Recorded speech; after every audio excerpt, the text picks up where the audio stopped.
بسم الله الرحمن الرحيم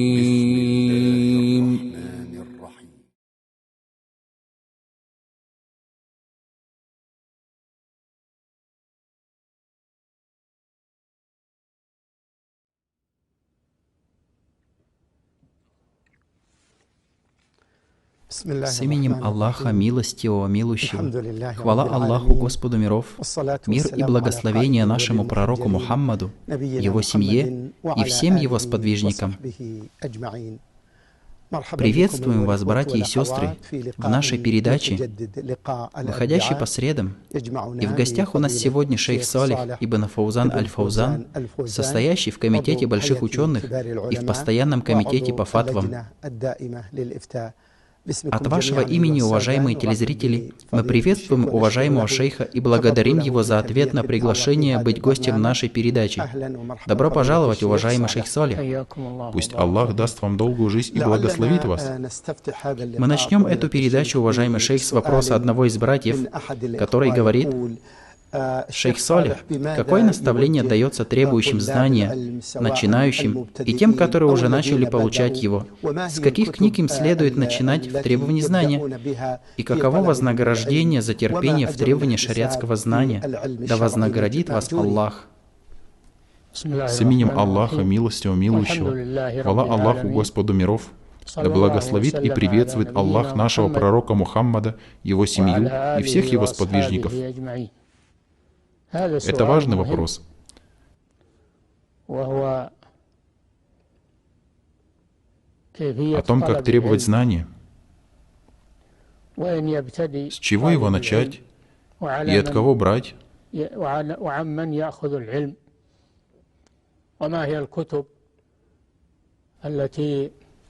с каких книг необходимо начинать, и какое из ответвления знания самое важное. Мы скажем и просим у Аллаха сопутствия. Нет сомнения в том, что требование знания – очень важное дело. Сказал Аллах Велик и Возвышен: «Знай же, что нет божества достойного для поклонения, кроме Аллаха, и проси прощения за свой грех и за верующих мужчин и верующих женщин». Сказал Бухари, да помилует его Аллах, глава «Знание прежде слов и дел», и упомянул этот аят. Потому что, если поступок не будет основываться на знании,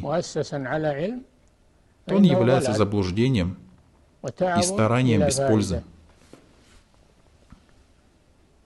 И если дело обстоит так, то для мусульманина является обязательным требовать знания. И это разделяется на два вида. Первый вид — это то, без чего не может держаться религия мусульманина, и это является обязательным для каждого, будь он мужчиной или женщиной. Изучать то, на чем будет держаться его религия. Это его вероубеждение, молитва, закят, пост, хадж, столпы ислама. Необходимо, чтобы он изучал их, как их выполнять, и какие условия необходимы для каждого дела,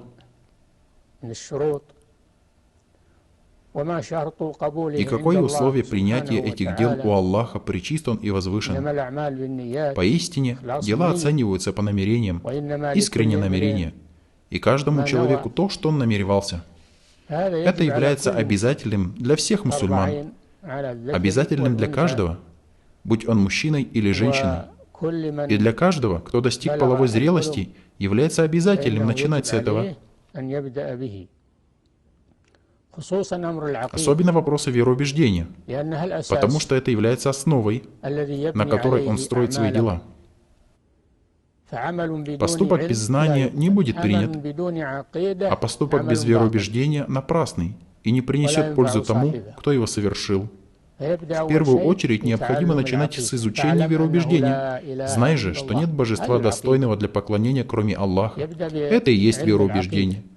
Он начинает с изучения вероубеждения. Затем после этого он изучает положение молитвы, которая является обязательной для него 5 раз в дневное и ночное время. Он изучает ее условия и столпы, ее обязательные действия, то, как необходимо ее совершать, для того, чтобы она соответствовала узаконенному виду, чтобы Аллах принял ее с искренним намерением. Затем он изучает, как выплачивать закят, каковы его условия и из какого имущества его обязательно выплачивать, каков его обязательный размер и кому следует выплачивать этот закят, для того, чтобы выполнить это должным образом, потому что он связан с молитвой. Затем он изучает, как поститься в месяц Рамадан, каковы условия поста, что портит его, что делает его неполным. Затем он изучает, как совершать хадж к Каабе, как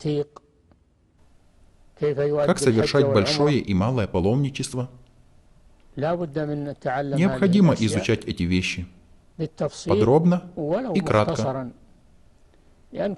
потому что для каждого вида поклонения есть сокращенные книги, которые человек и начинающий может изучить с легкостью, при этом обращаясь к обладателям знания.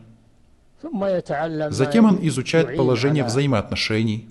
Это второй вид знания, который является обязательным для определенного количества.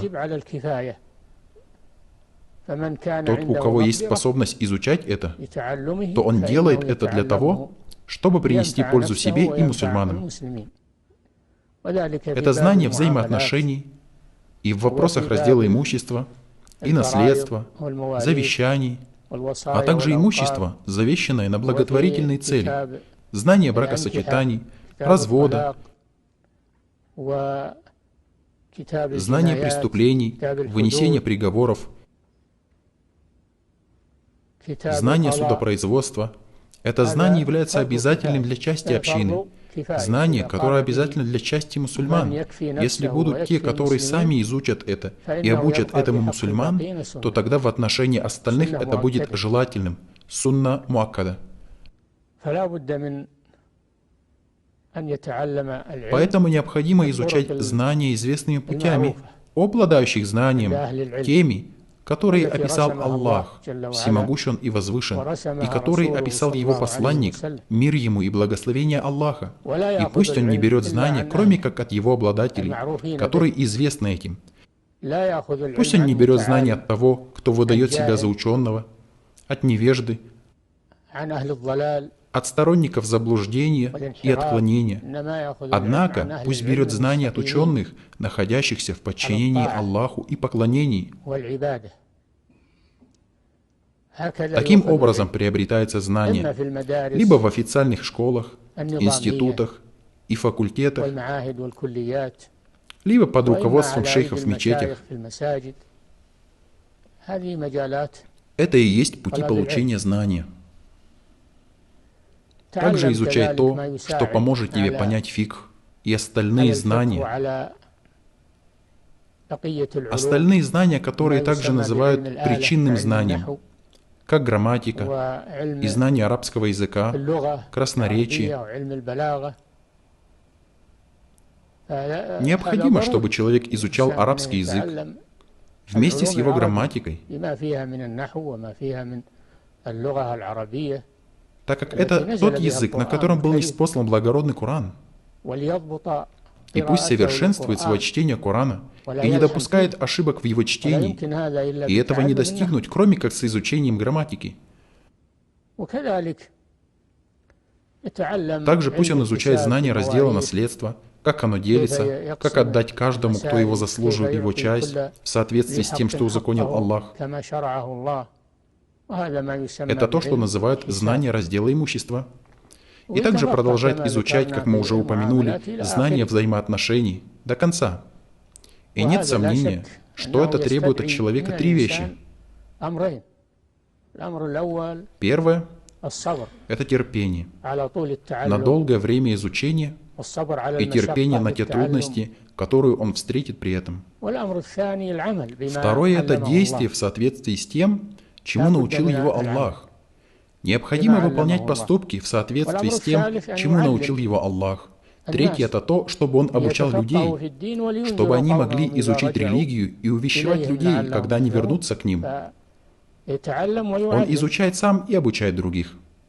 А что касается заблудшей группы, которая говорит, нет нужды в изучении знания, так как это отвлекает от совершения дел, а главная цель — это дела, они проявляют старание в поклонении и оставляют знание, которое является его указателем.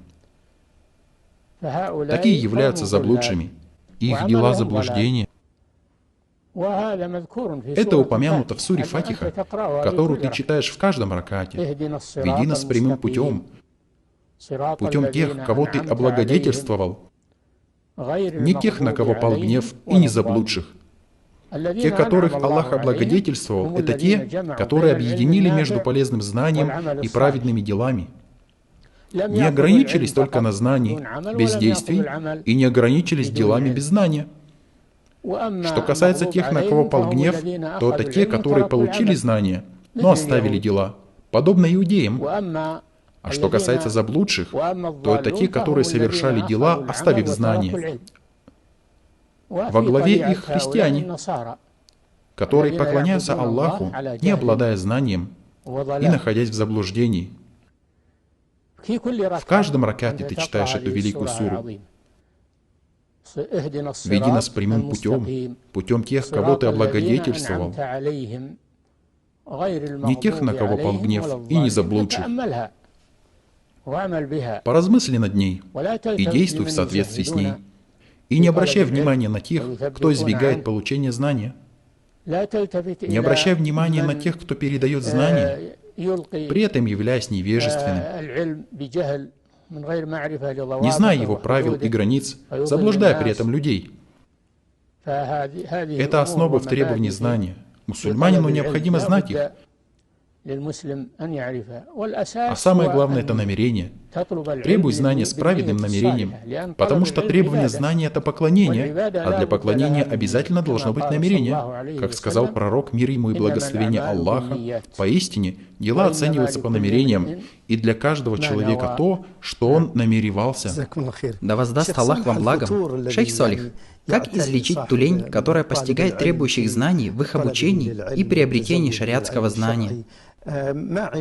Поэтому мы и сказали, что необходимо терпение. Конечно, шейх. Кто не испытал смиренность в требовании знания и одного часа, будет пить из чаши невежества на протяжении всей своей жизни. Как сказал имам Шафи'и, да помилует его Аллах, необходимо терпение на трудности в требовании знания, необходима выносливость, необходим длительный промежуток времени. У знания нет предела. Однако, возьми из каждого знания самое лучшее. Поистине знание подобно разливающемуся морю. Возьми из каждого знания самое лучшее. Терпение. Необходимо терпение. Необходимо праведное намерение. Если у человека будет праведное намерение, это подтолкнет его в требовании знания. И если он ощутит вкус знания, то будет наслаждаться этим и забудет об усталости. Если ощутит его сладость и его вкус.